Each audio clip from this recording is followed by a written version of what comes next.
Injil Matius pasal yang keempat, ayat yang keempat menuliskan, tetapi Yesus menjawab, ada tertulis, manusia hidup bukan dari roti saja, tetapi dari setiap firman yang keluar dari mulut Allah.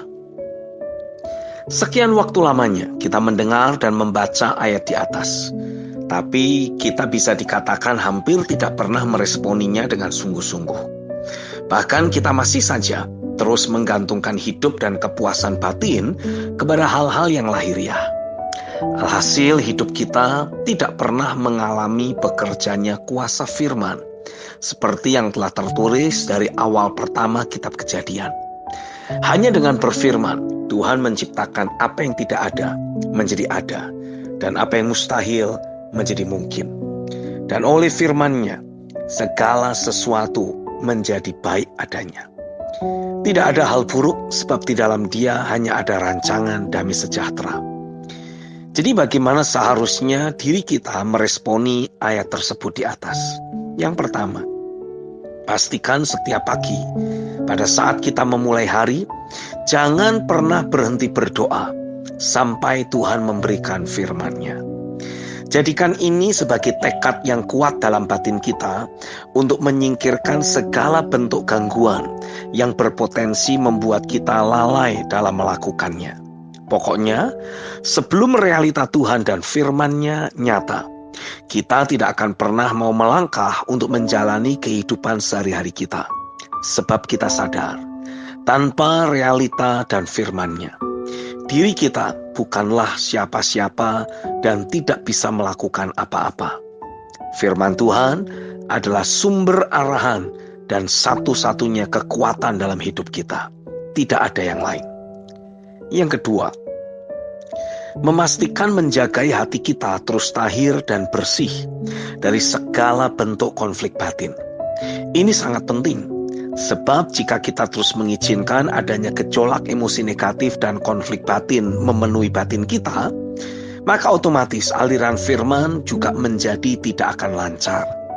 Sebab kita memilih untuk terpotong dari pokok anggur, yaitu Kristus Sang Firman Hidup.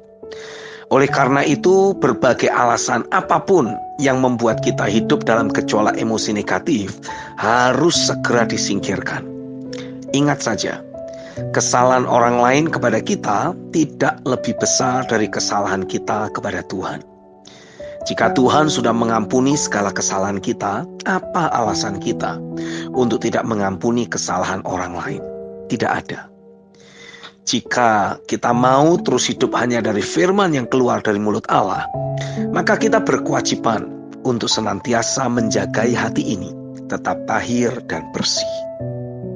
Yang ketiga, percaya dan taat kepada firman-Nya. Elia adalah salah satu contoh pribadi yang hidup hanya dari firman dan mentaatinya. Hal itu perlu kita contoh. Bayangkan saja, Tuhan memerintahkannya untuk pergi ke sungai Kerit dan memberitahu Elia bahwa akan ada burung gagak yang membawa makanan untuknya. Elia percaya dan taat. Memang bukan hal yang mudah untuk dipercayai. Sebab bagaimana bisa burung gagak membawa makanan untuk manusia? Hal itu sulit untuk dibayangkan. Tapi Elia percaya dan dia taat tanpa harus bergumul. Alhasil hidupnya dipelihara Tuhan secara sempurna dan menjadi saksi dari kuasa firman yang hidup. Kondisi keadaan Elia sebenarnya tidak jauh berbeda seperti zaman sekarang. Krisis dalam segala aspek sedang terjadi, baik itu secara moral maupun secara ekonomi. Orang banyak sedang terus menggantungkan hidup dari segala yang lahiriah, walaupun itu pun sedang bergoncang. Dan percayalah, kegoncangan ini akan terus berlanjut untuk menyatakan hal yang tidak tergoncangkan. Kitab Ibrani pasal yang ke-12 ayat 25-27 dalam terjemahan firman Allah yang hidup menuliskan, jadi usahakanlah untuk taat kepada Dia yang berbicara kepada saudara.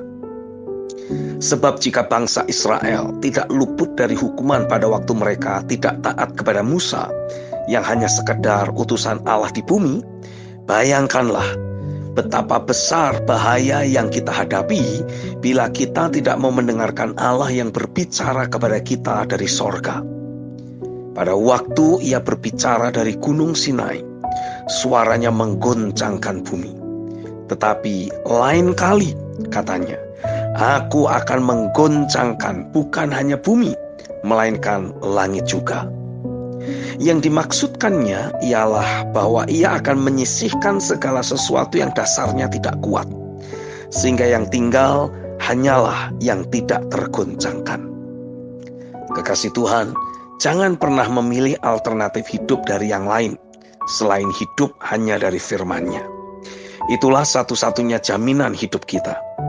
Mungkin firman-Nya terasa tidak masuk akal, tapi jangan menjadi ragu lalu melepaskan atau membuang firman-Nya. Pegang terus dan taati saja. Dengan demikian, kita akan melihat kedaulatan kuasa-Nya dinyatakan atas hidup kita. Amin.